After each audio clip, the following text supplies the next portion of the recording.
¿Estamos de acuerdo o estamos de Amén, acuerdo? pastor. Amén, pastor. Ya, si no los jalo, ¿ah? No se preocupe. Gracias por la comprensión. Gracias por la comprensión. Bueno, vamos a empezar con este curso que creo que es relevante e importante, que es introducción, perdón, exégesis al Nuevo Testamento. A ver, déjenme compartir la pantalla. Ahí está.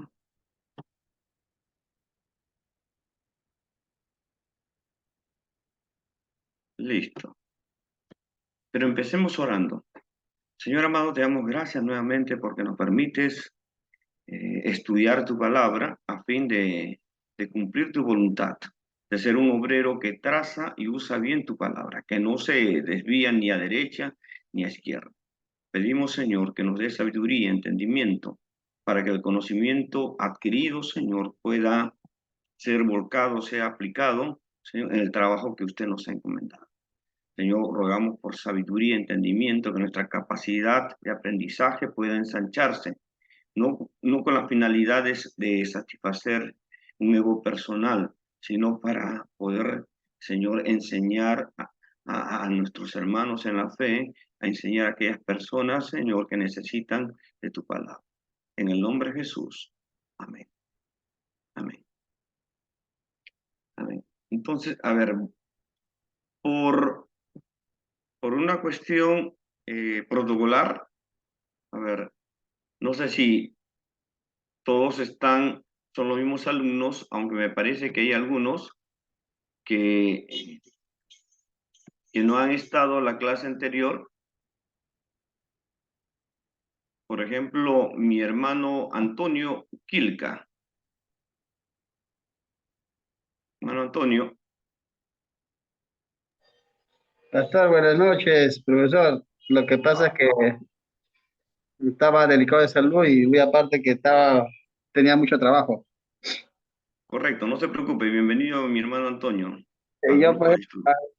ahorita yo le estoy hablando del mismo trabajo, soy pastor y estoy trabajando ahorita y a la vez escuchando las clases. Correcto, correcto, mi hermano. Y ya, pastor, gracias. Ok, bienvenido, bendiciones. Los restos ya son ya conocidos ya. A ver, Alex, Enric, Percy, correcto. Imagino que algunos que se van a estar añadiendo, ¿no? Nuestros hermanos. Entonces, cuando abordamos este curso, hay ciertos conceptos, ciertos temas que tenemos que abordar. Ahí está, ¿no? Tenemos que, obviamente, analizar qué es la exégesis. Y cuando trabajamos la exégesis del Nuevo Testamento, tenemos que abordar el contexto sociopolítico, ¿no? Que permea a todo el Nuevo Testamento. Entonces, también el contexto social, el contexto económico y el contexto religioso. Porque analizar la realidad en la cual se formaron o se elaboraron los libros del Nuevo Testamento nos va a dar una información valiosa para la interpretación, para el análisis bíblico. También tenemos que abordar el tema del canon, ¿no? El tema de los géneros literarios. Ahora, tenemos que precisar, ¿no? ¿Por qué son estos 27 libros que tenemos en el Nuevo Testamento en la lista oficial y por qué no otros que quedaron en el camino? ¿Cuáles fueron los criterios? ¿Cuáles fueron las razones? Aunque me imagino que ustedes ya tienen alguna idea si de repente han llevado el curso Introducción a la Biblia. En el curso Introducción a la Biblia uno lleva estos temas también, ¿no? ¿Por qué es importante los géneros literarios? Los géneros literarios es importante, si recordamos el curso de análisis de textos bíblicos, o sea, cada libro tiene una particularidad en cuanto al estilo literario y considerar el estilo literario nos va a ayudar para poder entender, interpretar y encontrar el mensaje que hay en el texto, ¿no? Lo otro también que es importante en este curso es percibir y precisar la teología del Nuevo Testamento. ¿Cuál es la teología del Nuevo Testamento? Sería interesante un poco dialogar con la teología del Antiguo Testamento para buscar la afinidad que hay entre ambos, ¿no? Luego estaremos abordando ya de manera precisa el análisis exegético de todo el Nuevo Testamento, ¿no? De los evangelios, del libro histórico de historia que es Hechos. De ahí siguen ya las cartas epistolares, ¿no? Y las cartas, de ahí la última que es Apocalipsis, ¿no? Entre otros. Entonces, este es el recorrido del curso. ¿Alguna pregunta?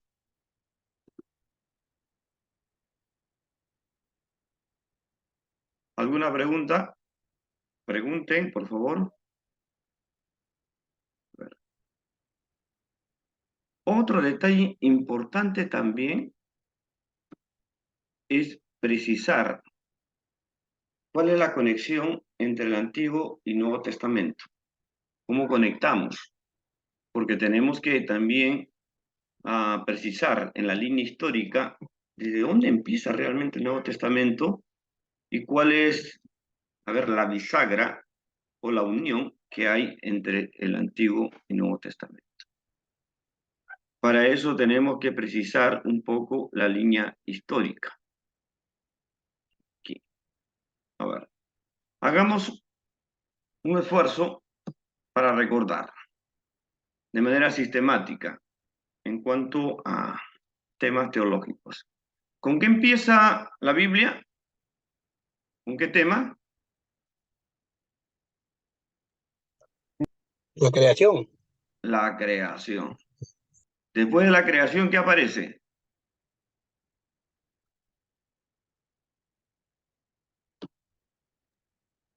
Adán y Eva. Ya, Adán y Eva. ¿Qué más? ¿Qué más? Aparte de ¿Qué otros relatos? Caín y Abel. Ya, seguimos. ¿Qué más?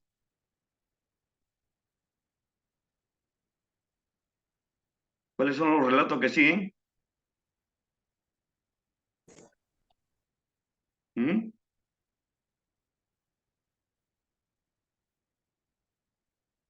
Es importante tener la línea histórica. La maldición de los hombres, pastor. Ya, correcto. De ahí, ¿qué más? De ahí viene, ¿cómo se llama? La construcción del arca de Noé, pastor. De ahí viene el diluvio, Ya. pastor. Noé, correcto. De ahí que De ahí viene aparece. y viene el diluvio, pastor. Ya, de ahí. Después de De ahí viene Noé. el pacto de Noé, pastor. El pacto Ya, con Dios.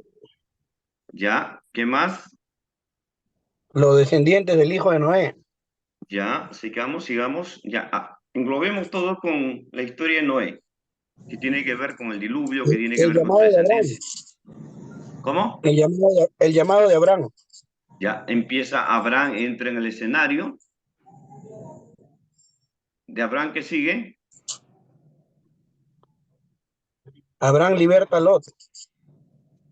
Ya, sigamos precisando. La promesa a Abraham de un hijo. Ya, correcto. ¿Qué más? Cerramos. Abraham, ya. ¿Qué sigue? Agar y Ismael. Ya, empieza la descendencia. La circuncisión como señal de pacto. Ya entra el tema teológico de la circuncisión como señal de pacto. Ya, ¿qué más? La promesa del nacimiento de Isaac. Ya, correcto. Ya, Isaac nace. ¿De ahí qué sigue? Destrucción de Sodoma y Gomorra. Ya. ¿Qué más? Abraham y Abimelech. Ya. Sigamos. Ya.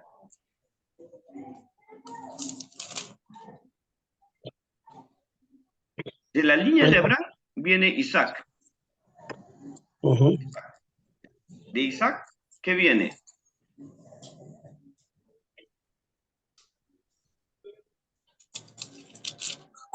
Jacob. Jacob, correcto. De Jacob.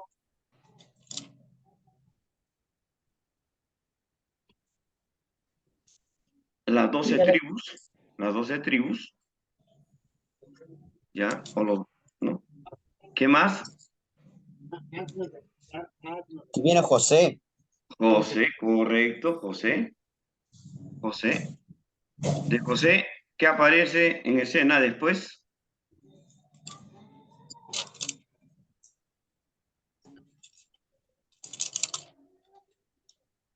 La profecía de Jacob. Después era Moisés. Aparece Moisés, obviamente, porque recuerden que entre José y Moisés pasan ciertos años, que ya el faraón es otro y tiene otra perspectiva, otra mentalidad, y ve como enemigo a los hebreos, ¿no? Ya no como los protegidos, sino ya ve como los enemigos, ¿no?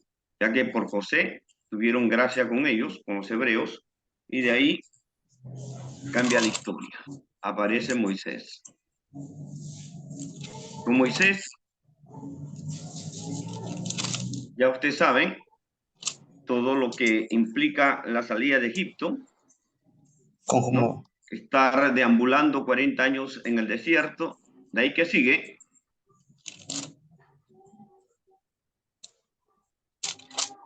El liderazgo de Josué, pastor. ¿De quién? De Josué. De Josué. Empieza Josué a entrar en el escenario. Moisés no entra a la tierra prometida, ¿no? Pero Dios no deja sin líder y sin liderazgo al pueblo, que ahí aparece Josué. Ya. ¿Qué pasa con Josué?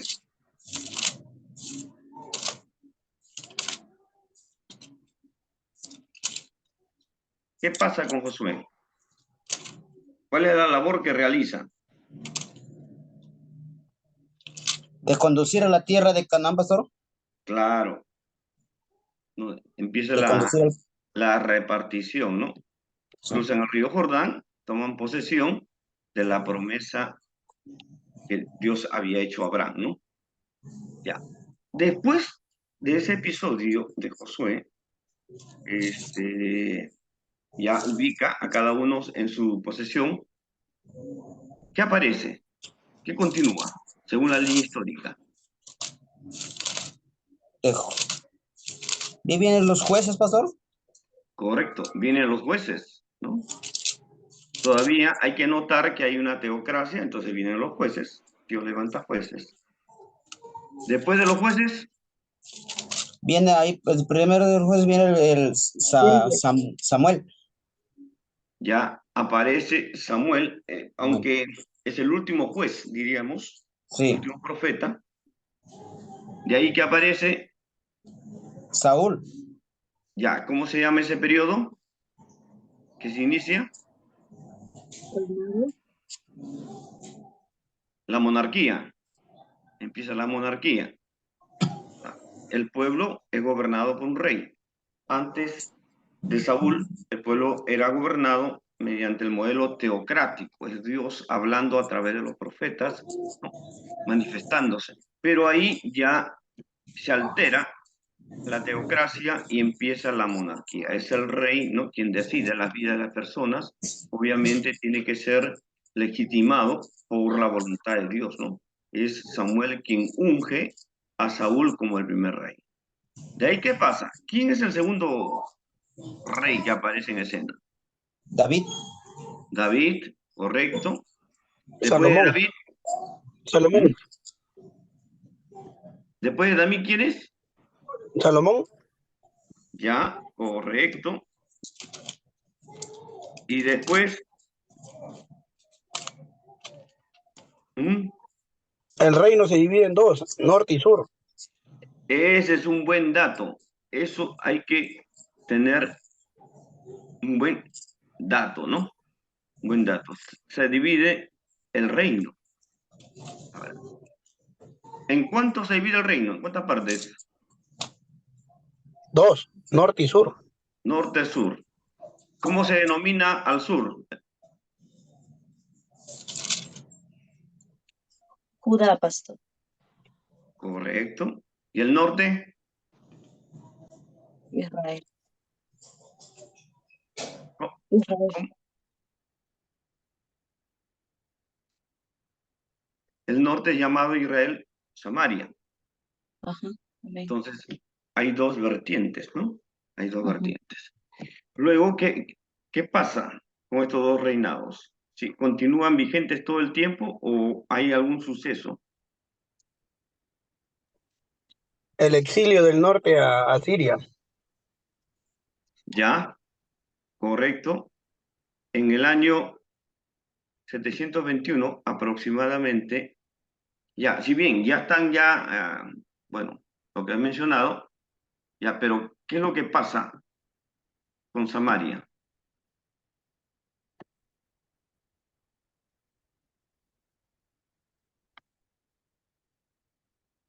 ¿Cuál, cuál es el destino de Samaria?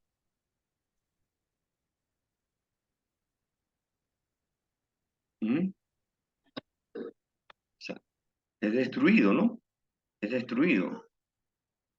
Y ahí queda en el anonimato Samaria, ¿no?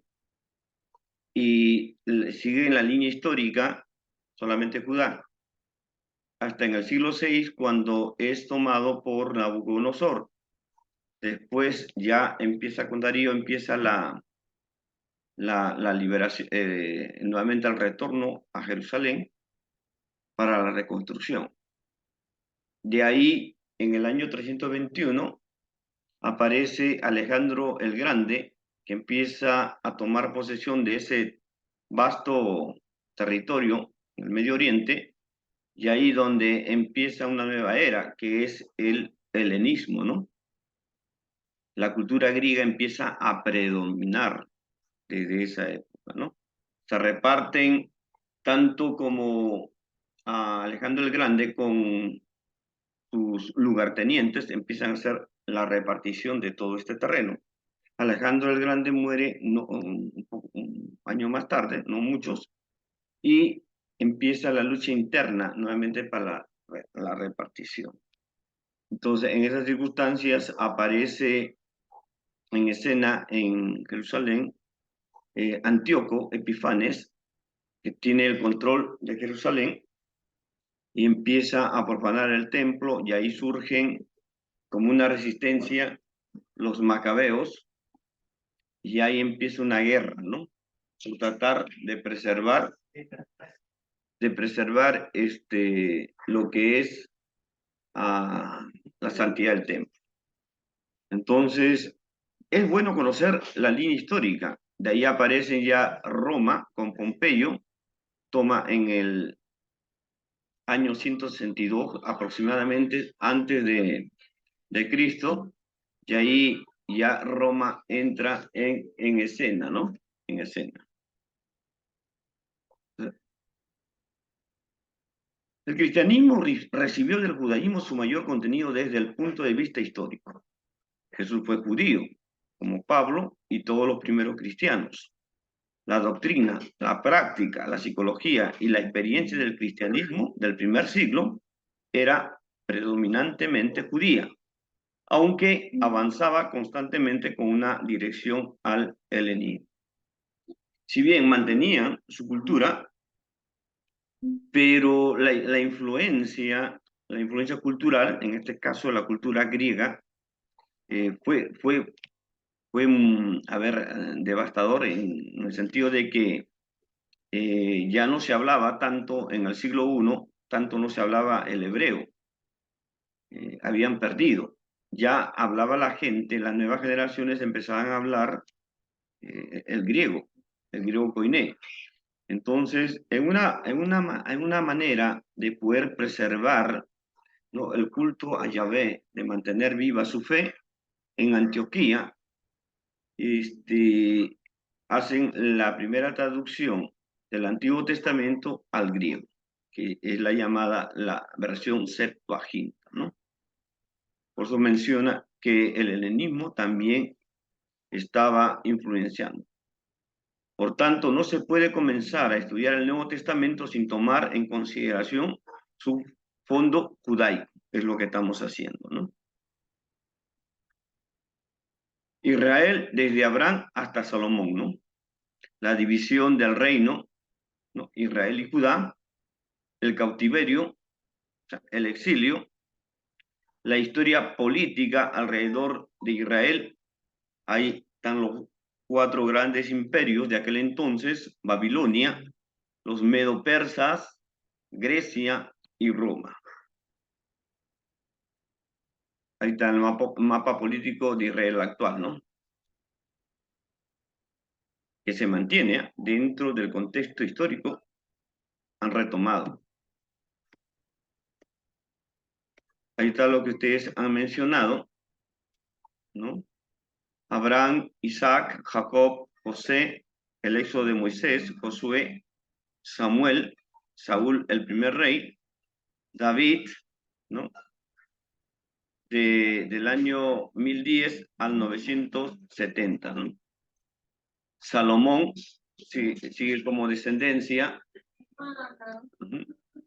Ya ahí está la fecha, ¿no?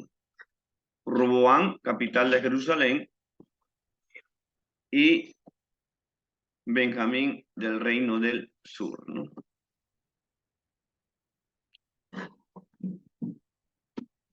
Jeroboam, capital de Samaria. Ahí están las 10 tribus de Israel, ¿no? Del reino norte.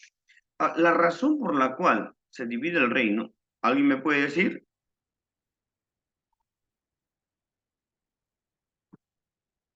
Sencillamente es que Roboam fue muy duro en sus medidas políticas, ¿no? Porque con Salomón hubo una gran inversión, hubo una carga bastante en cuanto a la economía para el pueblo, porque construyeron un templo muy hermoso para Dios, pero esto generó bastante demanda en cuanto a lo económico, y esto afectó en cuanto a tributos e impuestos, tal como lo había predicho Samuel, ¿no? Si ustedes quieren rey, el rey va a tener que sostenerle, ¿no? Con los impuestos. Entonces, Roboam acusó y dijo, no, si mi padre Salomón hizo esto, yo voy a hacer el doble. Entonces, hubo un gran descontento en el pueblo y se divide, ¿no? Israel de David, ahí vamos del año 1010 a 970 a.C., y Salomón, ahí está la fecha, 970 al nuevo 31. Ahí está la división del norte y del sur, tal como hemos mencionado, con sus diferentes capitales. En el año 931 al 722 son conquistados por Asiria, ¿no? Posteriormente, en el año 605 aproximadamente, es conquistado Judá por Babilonia. Ahí está el cautiverio judío, de manera muy concreta, todos los eventos, tanto la deportación como también el retorno, ¿no? Ahora, la deportación no fue de golpe, sino fue progresiva. Una primera deportación de Judá, ahí está Daniel y sus amigos, 605. Una segunda deportación de Judá con Joaquín, ¿no? Y 10.000 más. Una tercera deportación de Judá, ya con la destrucción de Jerusalén y el templo de Jerusalén mismo, ¿no? Entonces, también empieza un retorno paulatino, no es un retorno de golpe también. Zorobabel dirige el primer grupo con 42.000 judíos, ¿no? Por Ciro, ¿no? Nehemías va a reconstruir Jerusalén por Artajerjes, ¿no? Y ahí está de manera panorámica el retorno del segundo grupo y tercer grupo que regresan a Jerusalén para reconstruir, ¿no? La ciudad. Lo que mencionaba, aquí donde está el cursor, en el año 336 entra Alejandro el Grande, ¿no? Y está la época helenística, ¿no? Desde el 333 hasta el año 63 antes de Cristo, donde ingresa Roma en el escenario con Pompeyo, ¿no? Y aquí hay unos datos importantes. Aquí en el año 285, lo que estaba mencionando, Ptolomeo Filadelfo, ¿no? Ahí en Antioquía, donde se hace la edición de la Septuaginta, ¿no? Este es el problema con Antíoco IV, Epifanes, profana el templo, y ahí empieza la revuelta de los macabeos, ¿no? Aparecen también ya en escena, como decía, Pompeyo empieza a gobernar desde el año 63, y luego en el gobierno interno aparece Herodes el Grande, ¿no? Desde el año 37 al año 4, ¿no? Antes de Cristo. Luego ya aparece nuestro Señor Jesucristo. Ahora, un detalle importante, ¿no? Según el calendario que nosotros manejamos, del año 0 para arriba, no ha habido una elaboración correcta, ¿no? Una predicción correcta en cuanto a los años. Posiblemente que dentro de nuestro calendario, de los años que manejamos, ya Jesús habría nacido 4 años antes del calendario que manejamos. Entonces, técnicamente estaríamos, si manejamos con este dato preciso, no estaríamos en el 2023, sino estaríamos en el 2027. Ese es el panorama histórico en el cual se hace el nexo con el Nuevo Testamento, ¿no? Ahí está el edicto de Ciro, donde permite que regresen, ¿no? Para reconstruir.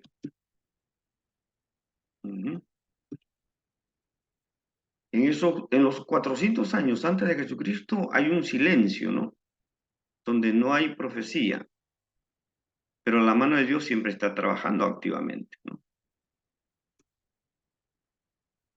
Ahí está a detalle todo lo que he mencionado, ¿no? Correcto. Entonces, ese es el nexo que hay que manejar entre el Antiguo Testamento y el Nuevo Testamento. Este material le voy a enviar por el WhatsApp. ¿Ok? Ahora quiero que trabajemos. ¿Hasta ahí alguna pregunta? ¿Todo correcto? Pastor, buenas noches. Sí, mi hermano Percy. Una consulta. En cuestión Sí. al calendario que nosotros tenemos Ujú. y a la comparación con el calendario de los judíos, son 4 años más o menos. Perdidos. Entonces, Ujú. se podría entender de que con el libro de Daniel todo es como es numérico, es exacto. Entonces, podemos establecer exactamente hasta el nacimiento de Jesús con una fecha exacta, ¿no? O sea, supongo que los magos que visitaron para que puedan ver el nacimiento y se guiaron por la estrella, entonces calcularon con el calendario de ellos para poder determinar, ¿no? Para el nacimiento. Sí. El detalle de la confusión está históricamente en precisar quién fue el Herodes, ya que fue toda una dinastía. Si ustedes van a revisar toda una dinastía de los herodianos que estaban gobernando, entonces el punto está en precisar cuál fue el Herodes en el cual nació Jesús. Entonces, al parecer, no se ha considerado ese detalle y esto ha generado un poco de confusión. Pero es un dato histórico que en términos generales no altera, ¿no? La historia, ¿no? No altera el propósito de Dios que tiene, ¿no? Sino como para precisar. ¿Por qué? Porque a veces se hace predicciones escatológicas. Por ejemplo, en el año 2000, la gente estaba un poco asustada porque entendía que iba a ocurrir ¿no? Un signo escatológico tremendo, ¿no? Fin del mundo, etcétera. Pero ya en esa fecha, en el 2000 que nosotros presumíamos que era, ya estábamos ya en el 2004, ¿no? Ya había pasado. Pero siempre se va a dar eso, ¿no? La expectativa, se va a jugar con la expectativa de las personas sobre la escatología, ¿no? Sobre la venida del Señor, sobre las señales de los últimos tiempos.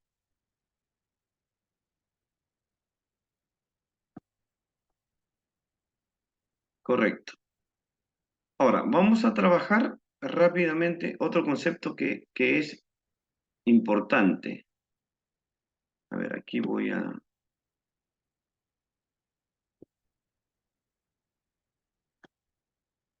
¿Qué es la exégesis? Es el primer concepto que vamos a trabajar, ya que si el curso es exégesis del Nuevo Testamento, primero tenemos que precisar qué es la exégesis. Lo que han llevado ya conmigo el curso de análisis del texto bíblico, creo que ya saben, ¿no?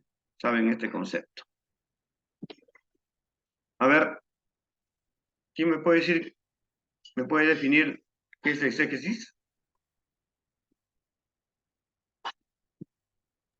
Pastor, la exégesis, bueno, lo que yo he entendido es la interpretación gramática, histórica y teológica de un texto, pastor. ¿Ya? Muy bien. ¿Puede repetirlo, mi hermano? ¿Puede repetirlo? La interpretación gramática, histórica y teológica de un texto. ¿Ya? ¿Qué opina del resto?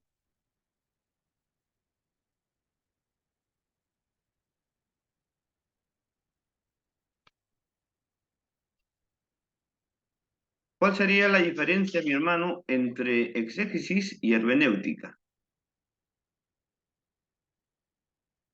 Porque hermenéutica también es ¿Me escucha? interpretación. Sí, Pastor, ¿me escucha? sí, sí. Pastor, exégesis es, bueno, para mí, como yo lo puedo explicar, es extraer de algo de un texto bíblico, traer hacia hoy. Diga, pastor, sustraer el significado de la antigüedad hacia hoy, pastor, para poder interpretar un texto bíblico, pastor. Estudiando la antigüedad como estás estudiando los antiguos y sustraer para hoy, para dar un buen exégesis, pastor. Correcto. ¿Alguien más quiere opinar? ¿Quiere dar su Ah, apreciación? la exégesis, pastor, en una palabra sería exposición o explicación, ¿no? De la Biblia. La explicación de la Biblia. Muy bien. A ver, vamos a ver acá.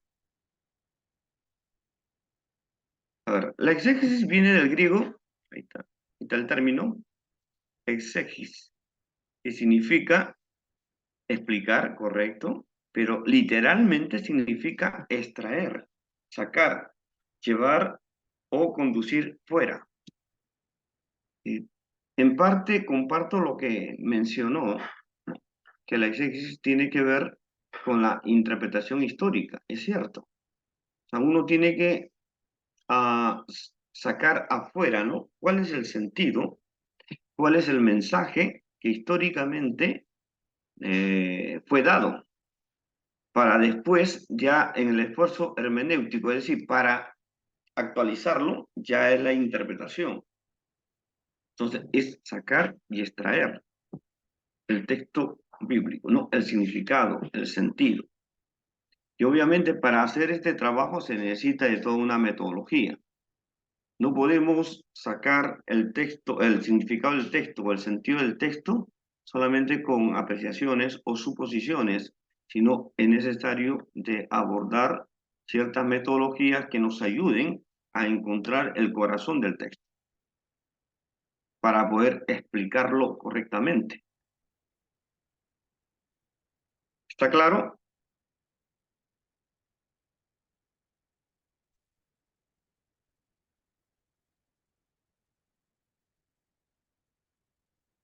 Pregunten si no está claro.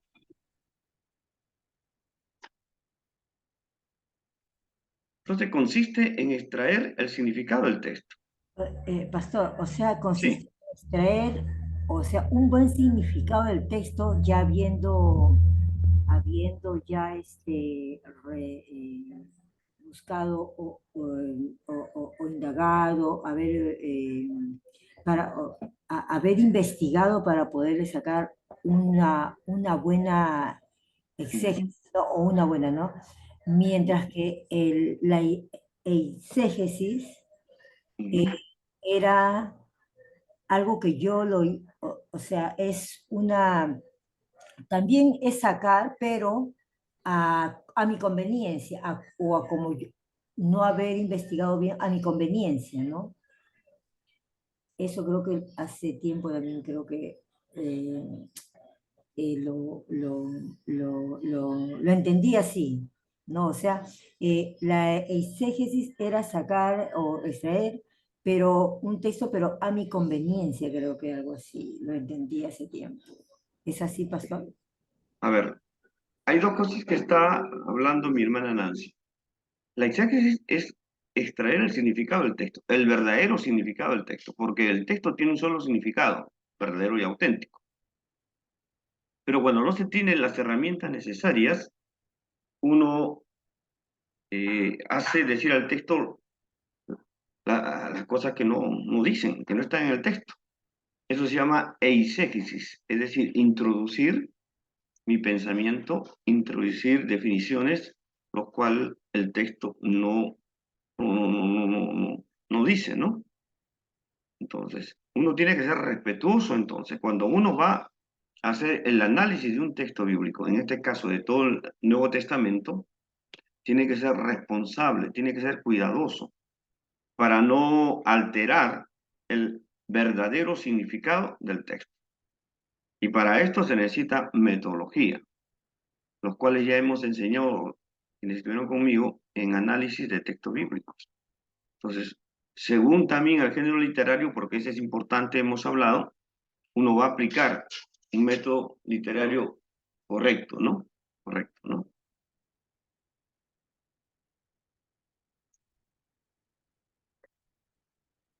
¿Por qué estudiar, o sea, definir bien lo que es la exégesis? Es para conocer mejor la palabra de Dios, ¿no? Para amonestar, para ser cautelosos y diligentes en el estudio de la Biblia, ¿no? Dios nos ha comunicado un mensaje y es lo que se quiere analizar, ¿no? O sea, tenemos que ser respetuosos del texto bíblico, o sea, con mucho cuidado, con mucho tino, para poder edificar la iglesia, porque si no realizamos este tipo de trabajo, lo que vamos a hacer es agregar nuestras ideas propias, es sacar conclusiones las cuales no están expresadas en el texto. Entonces, ahí cometemos un gran error, ¿no? Error, ¿no? Entonces, ¿cuál es la tarea ahora del exégeta? Ya viene la parte también hermenéutica, es traducir el significado a nuestra época, ¿no? De manera particular, ¿no? Entonces, ¿cómo voy a ver, atraer, contextualizar el original, el verdadero sentido del texto, si es que no he trabajado de manera responsable? Entonces, para poder hacer la contextualización, tengo que en primer lugar trabajar la parte exegética del texto, ¿no? Es decir, sacar su significado a través de metodologías apropiadas según el género literario, ¿no? Y hay una variedad, como hemos hablado, una variedad para poder trabajar la exégesis, ¿no? Hay el método, en dos grandes bloques vamos a definir, que es el método sincrónico y el método diacrónico. El sincrónico, o sea, estudia el texto, analiza el texto, usa una metodología, analiza el texto, pero tal como está ya configurado, tal como hemos recibido el texto. No se preocupa mucho en la autoría, en el contexto histórico del texto, sino analiza tal como está. Ahí está el análisis gramatical, que puede hacer todo un trabajo desde el idioma original, indudablemente, pero trabaja tal como está el texto. En cambio, el método diacrónico, día, a través, cronos, tiempo, es como el texto ha evolucionado a través del tiempo. Por ejemplo, empieza por la tradición oral. Después de la tradición oral empiezan los escritos. Ahora, dentro de los escritos hay diferentes variantes textuales. Hay copias y copias y copias del original. En sí, no tenemos el Nuevo Testamento en su pura originalidad en cuanto a escritura. Lo que sí tenemos son copias y copias que han sido preservadas, que han sido cuidadas. Entonces, el método diacrónico hace todo un trabajo al respecto, ¿no? Estudia, ¿no?, las fuentes, la forma de redacción, las tradiciones, etcétera. Diferentes métodos para poder analizar. Entonces, hay dos grandes bloques, ¿no? El método sincrónico y el método diacrónico para poder trabajar. El método sincrónico es más práctico, lo vamos a trabajar. El método diacrónico ya requiere de más dedicación, un poco más sofisticado, es más técnico, es más científico, y requiere también bastante dedicación, lo cual no es imposible. Pero tenemos esas dos opciones para trabajar el texto, para sacar el texto en su verdadera dimensión, sin alterarlo, para poder traerlo a la actualidad, con mucho cuidado, con mucha diligencia, para poder edificar la iglesia. Porque si no hacemos ese trabajo, lo que va a resultar es un mensaje como un teléfono malogrado, ¿no? El texto dice una cosa y nosotros decimos otra cosa, y posiblemente el oyente entiende otra cosa. Entonces tenemos que ser bastante cuidadosos, ¿no? Cuidadosos. ¿Alguna pregunta? Pastor, Sí, para hacer un exégesis, ¿es bueno estudiar todo el capítulo? claro, ese ya se llama, por ejemplo, lo que estás tocando es el método de análisis literario. En el Ya, pastor. método de análisis literario estudia el contexto literario. O sea, el contexto literario de manera interna, o sea, del relato que hemos seleccionado, luego el contexto inmediato o cercano, que está el relato antes y después, luego el contexto un poco lejano, los bloques que están antes y después ya el contexto global del libro, ¿no? Porque hay que entender que todo libro tiene una estructura literaria. Para hacer el análisis, para hacer la exégesis del Nuevo Testamento, hay que considerar que todo el libro tiene una estructura, tiene un principio, tiene un final, tiene un tema central y tiene temas colaterales que van a argumentar y van a dar fuerza a la idea central. Ese se llama el análisis literario, ¿no? Del método literario. También en ese método se estudia qué género literario es, si es una poesía, es una literatura apocalíptica, si es una narración, también. ¿Sí?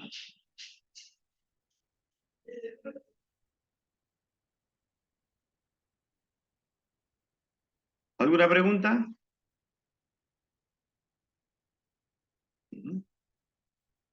Entonces me parece interesante este pensamiento. Debemos de privilegiar, o sea, por encima, la palabra de Dios, por encima de todas nuestras ideas. O sea, a veces nos gusta que el texto diga lo que yo quiero que diga, y fuerzo el texto. Ese no es un buen trabajo. En el trabajo exegético es privilegiar la palabra de Dios por encima de mis ideas. O sea, dejar que el texto comunique con toda libertad su mensaje. Ahora, cuando se hace el trabajo exegético, el mensaje es el corazón del relato, ¿ah? El mensaje no es todo el discurso. El mensaje es breve, preciso y conciso. Bien ahí, consistente. Está ahí, en la mitad. A veces en la mitad, a veces en el final, dependiendo de cómo ha trabajado el autor. Pero lo que quiero señalar es que el mensaje de un texto es breve.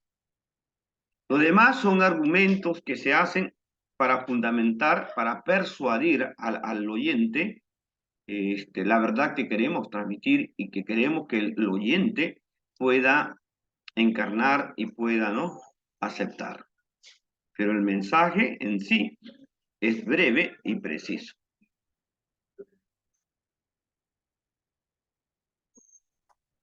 ¿Está claro? Porque a veces hablamos mucho, podemos hablar 2 horas y no decir el mensaje. Podemos hablar 15 minutos, sin embargo, en esos 15 minutos he abordado el centro, el corazón del relato que he analizado, que es el mensaje. Para esto tenemos que, ¿no?, trabajar responsablemente el texto, usar una metodología, ¿no? Y esto es lo que dice a continuación. Cada vez que prediquemos, en este caso, cada vez que compartamos parte del Nuevo Testamento que vamos a analizar, los oyentes deben tener en claro el punto principal, ¿no?, el punto principal de nuestro mensaje que está basado en el texto. Porque cuando no se trabaja con métodos, no hay un discurso ordenado, no hay una predicación ordenada, no hay un norte. Se habla de todo. Puedo empezar hablando de la creación y termino hablando en Apocalipsis. O sea, no hay un orden.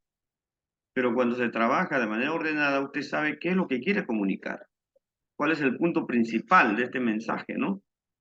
Que con esa expresión usted quiere que se quede en el corazón. Por ejemplo, un mensaje corto y preciso.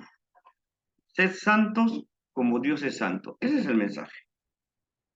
Lo anterior y lo posterior son argumentaciones por qué tenemos que ser santos. Pero el mensaje es ser santos como Dios es santo. Entonces, si el oyente se va con ese mensaje, ya tiene un principio, ¿no?, en su corazón. Pero si le hablamos, le hablo de la santidad, luego le hablo del rapto, luego le hablo del nacimiento de Jesús, o sea, ¿con qué se queda el oyente? Entonces tenemos que ser responsables en esta tarea exegética, ¿no?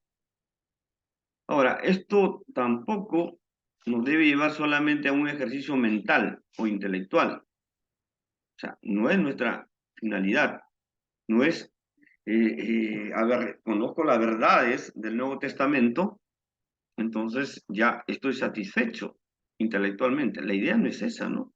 La idea es que esas verdades empiecen por edificar mi vida y luego por edificar a la iglesia, ya que el Nuevo Testamento constituye el grueso, ¿no?, de la base doctrinal, de la base de fe de la iglesia cristiana. Obviamente que nuestras raíces están en el Antiguo Testamento y tenemos que ir siempre, como hemos visto, ¿no? No podemos analizar el Nuevo Testamento sin conocer la historia del Antiguo y cómo está anexado. ¿Alguna pregunta?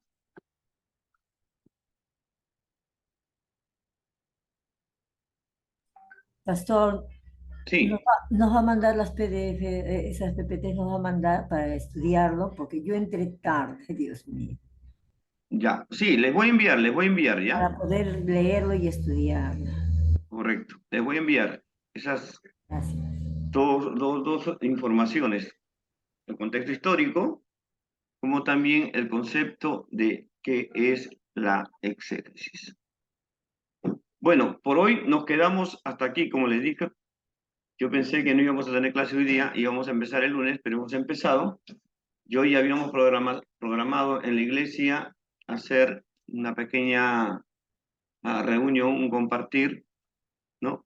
Celebrando la venida del Señor Jesucristo. Si bien no ha sido 25, eso está claro, pero de que sí ha venido el Señor, ha venido. Y es motivo de celebrar.